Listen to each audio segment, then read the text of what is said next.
For the first time, Colombia's rebels are taking responsibility for Latin America's longest-running war. CCTV's Michelle Begue reports from Colombia on possible repercussions.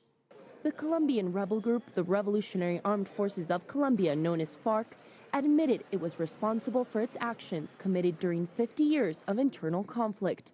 The acknowledgement this week at peace talks in Cuba is the first of its kind by the FARC. Nos hacemos expresamente responsables. We take responsibility for each and every one of the acts of war committed by our ranks, under the orders and instructions given by our commanders, and we assume the repercussions.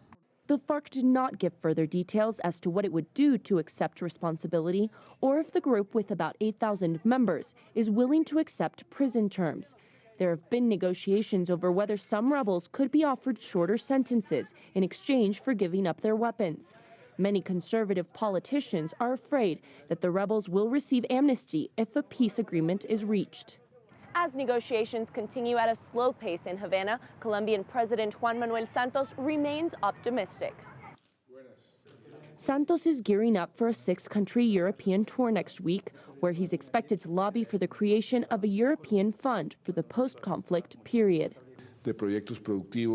Investments in development projects to substitute illegal coca crops, investment in public works, and investments in projects for the process of reinsertion, so we can train former guerrilla members to be productive citizens. Colombia's war is the longest-running conflict in Latin America. The government says more than 220,000 people have been killed and 5 million displaced during the 5 decades-long conflict.